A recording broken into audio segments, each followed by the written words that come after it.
Winter on the Ouse Washes in the east of England. And one of the most typical winter birds of the fen country, a short-eared owl, sets off to quarter the meadows in search of prey. Unlike most owls, this bird is a daylight hunter.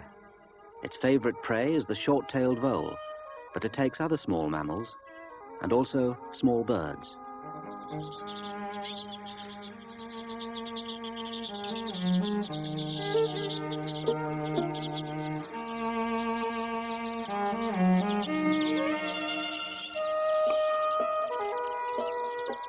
The green finches must be on guard against other potential predators too,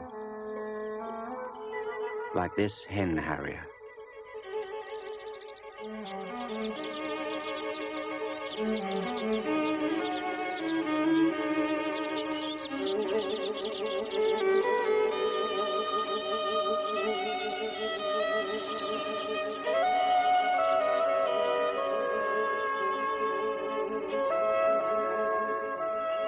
The weather affects the owl's hunting prospects considerably.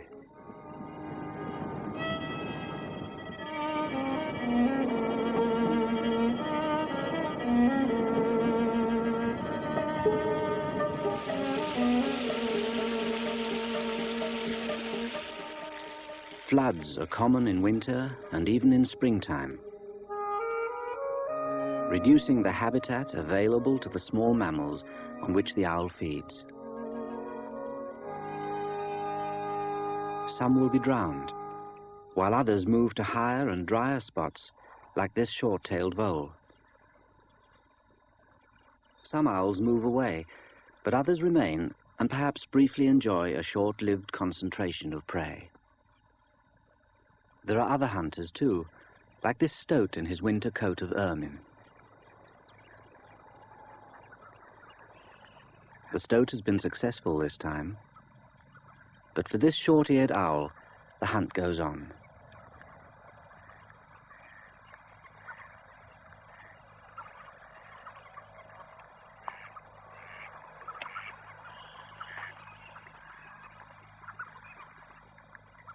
The daylight is fading fast, but the owl drifts on over the quiet fields.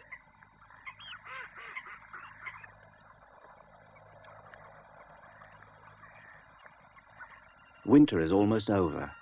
Time for the owls to move on.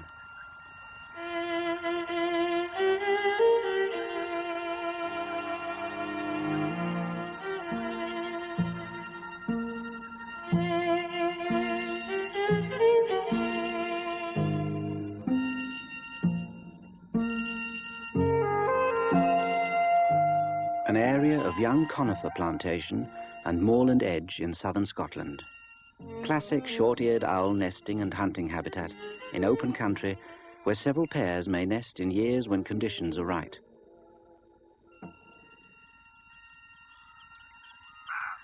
Owls are already back on territory. Other birds are attracted to the area too, like this kestrel. This habitat provides perfect conditions for short-tailed voles until the trees grow taller and thicker and finally swallow up the rough grassland. Until that time, it is perfect for owls and kestrels alike. Short-eared owl numbers and breeding success are clearly geared to the 4-year population cycles of short-tailed voles. The owls naturally do best in vole years, when numbers of these tiny animals reach their peak, a simple matter of the food supply calling the tune. But whether it's a good or bad vole year, the hunting owl's technique varies little. Still the same patient quartering of the ground, with those amazingly sharp eyes and super-sensitive ears ready to detect the slightest telltale movement or sound.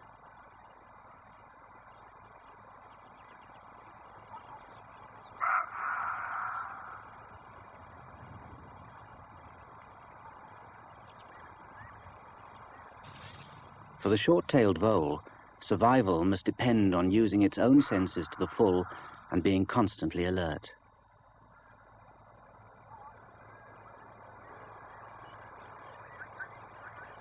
You can never be too careful.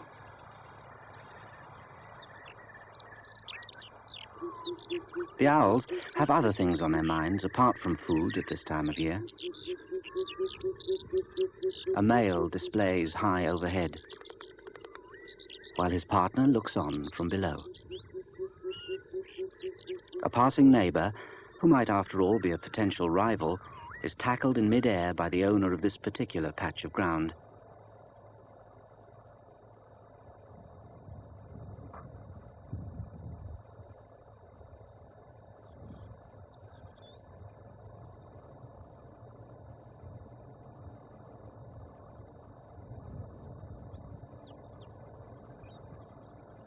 Finally, the intruder is seen off. The triumphant male displays again, clapping his wingtips together as he sails overhead.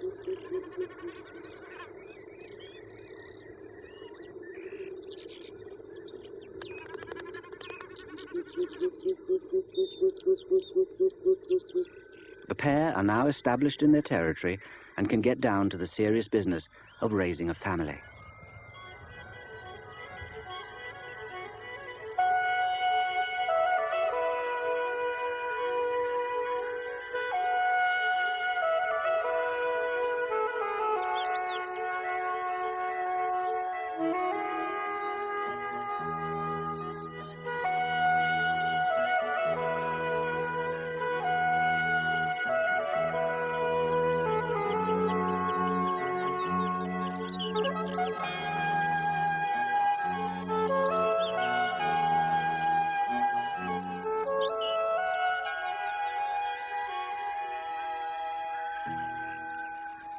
Spring has come, and the owls have a nest in a typical well-concealed situation. Other British owls sometimes nest on the ground. Short-eared owls always do so. The eggs are laid at 24-hour intervals, but are incubated from the first one. This means they hatch at similar intervals, so early on, a nest will contain eggs and chicks together.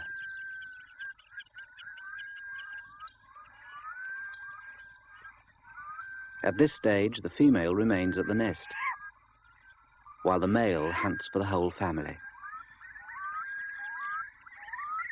Her job is to incubate the remaining eggs, guard and feed the owlets, and keep them warm by gathering them under her wings and into her soft body plumage.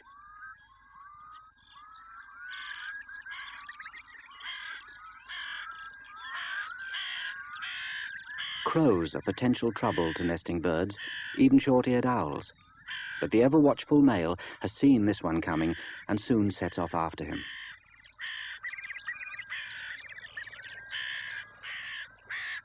Young owls are not exactly beautiful, and their appearance is not helped much by their huge exposed ear cavities. Beautiful or not, the young are safe enough with such vigilant parents. The male continues his chase.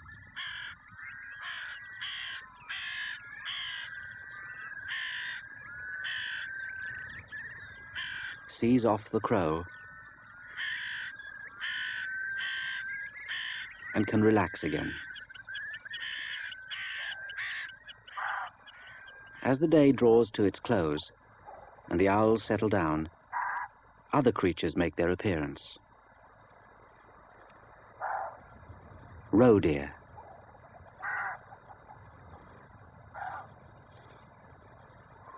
And a drake teal on a nearby pool. He has a mate on eggs somewhere too.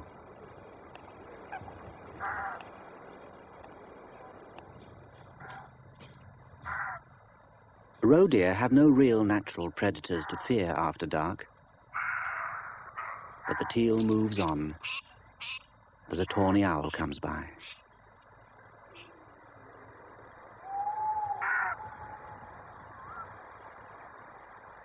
A ghostly white barn owl hunts the open ground, in effect taking over by night the role of vole-catcher occupied by short-eared owls and kestrels during the day. Small mammals are thus hunted over the whole 24-hour period by a succession of bird predators. Tawny owls operate in the denser cover, among the trees and bushes.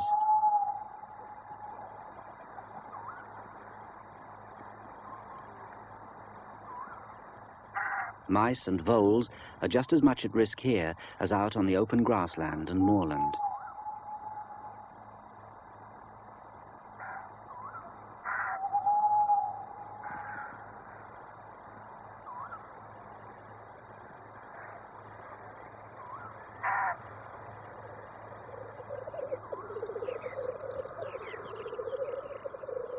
At the first glimmer of morning, blackcock arrive at their display grounds, or leks, and begin their exaggerated, ritualized sparring.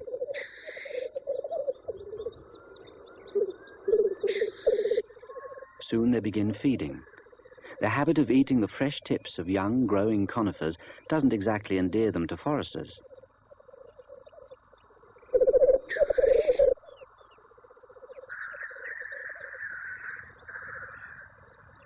After sitting close all night, the female owl has been away stretching her wings and preparing for another day's housework. The young still require keeping warm, so she settles down to brood them again and to await the male with the first meal of the day.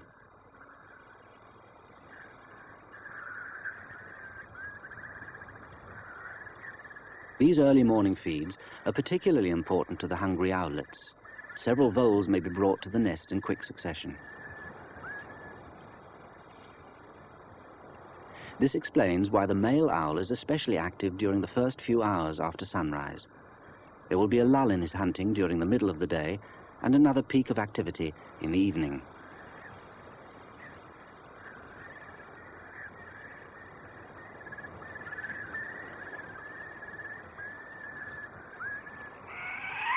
Here he is.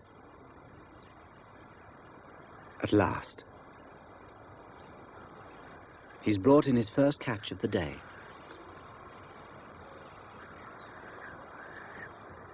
This is a busy time for the male owl. With a whole family to feed, he has to spend a great deal of time on the wing hunting small mammals. Even when they're plentiful, it takes time.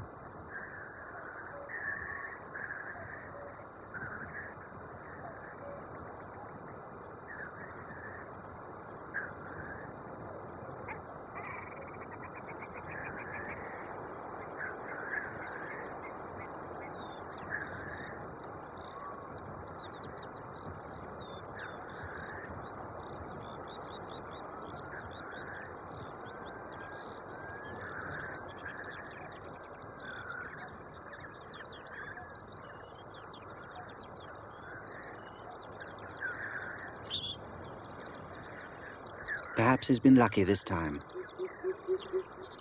Yes, he's carrying prey. And even puts in a bit of wing-clapping display on his way back to the nest, almost as if he's pretty pleased with himself. The prey is transferred from the feet to the bill as he nears the nest.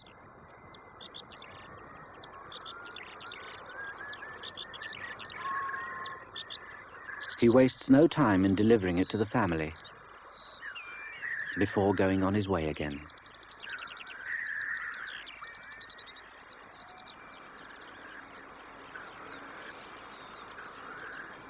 Adult owls and big young can swallow voles whole.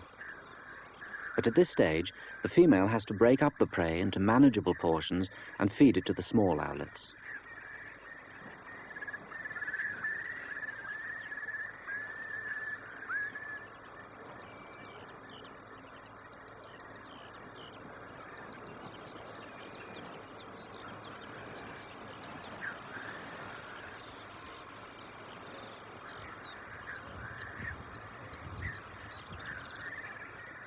Back comes the male with another vole.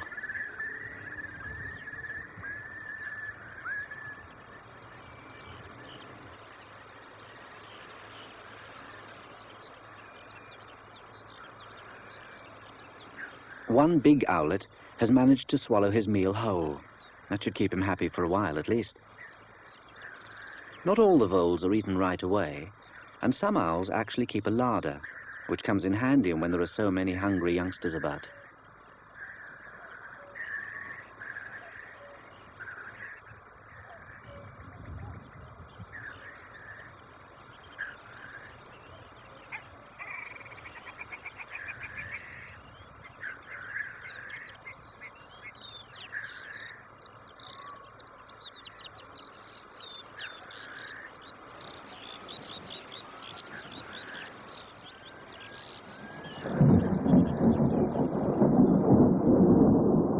weather can be very changeable, especially at this time of year. Owlets soon become wet and chilled in conditions like this if they're not brooded closely, which can leave the female pretty wet. You can see the strangest things out here. Not every part of the vole can be digested. There's a certain amount of indigestible matter, bones, teeth, and fur, which is brought back up through the beak in the form of a compact pellet and dumped. Very interesting.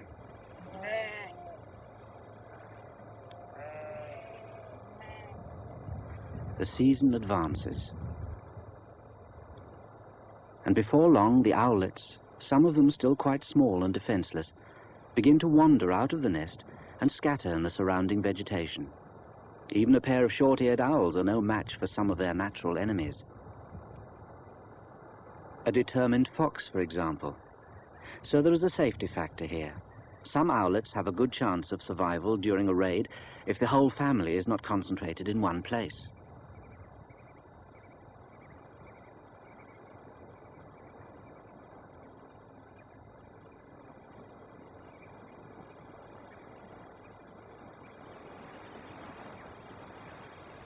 This big youngster has found a good spot to hide. Not far away, another pair of owls are less lucky. Their nest has attracted the unwelcome attention of a passing fox.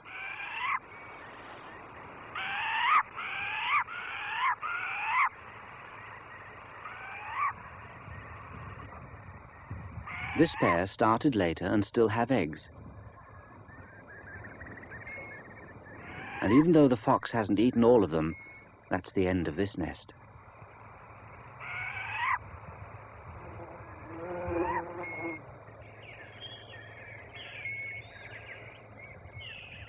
Elsewhere, life goes on. The scattered owlets are still entirely dependent on their parents for food, and now the female has joined in the task of hunting and catching prey for a fast-growing family.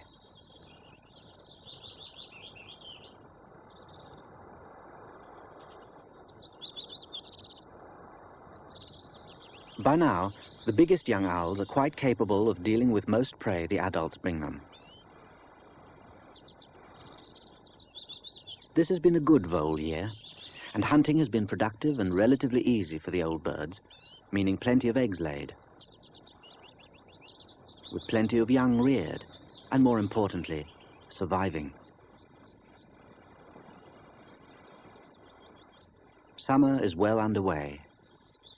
And elsewhere in the plantation, meadow pipits too are busy collecting insects to feed their own families.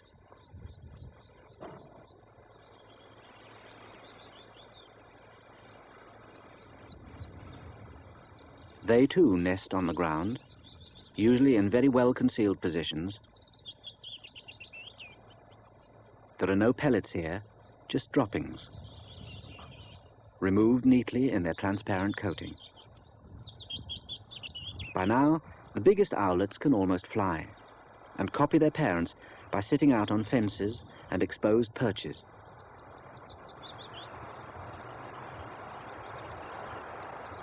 Although windy days don't help when you're still not too sure of your balance.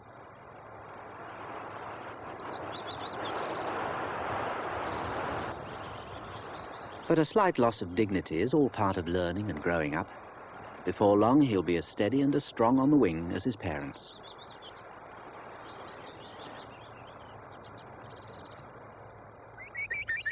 Curlews are as much part of the scene up here as the owls.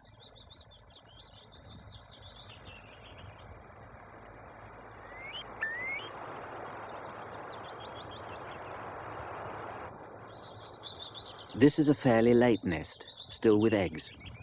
Before long, this watchful parent will have small chicks of her own, which will be able to leave the nest soon after hatching.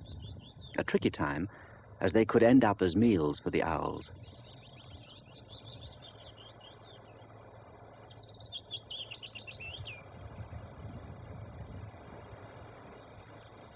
The local kestrels have young too. which keep their parents busy satisfying their appetites.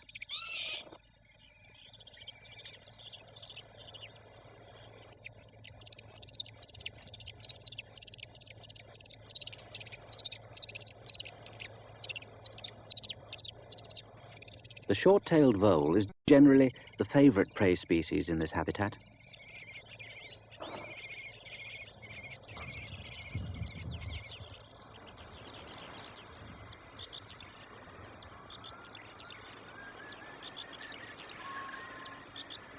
High summer and a late owl nest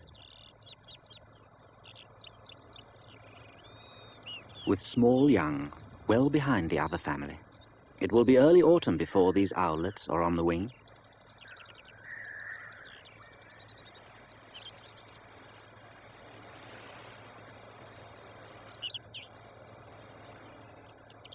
A hen windchat is gathering food not far away.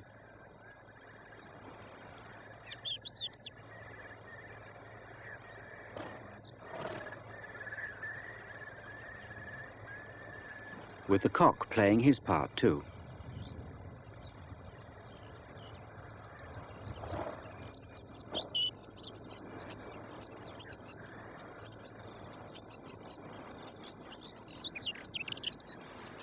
So late in the season, this could well be the second family the pair have reared this year. Nest sanitation is just as important to windchats as to meadow pipits. And out goes another fecal sack.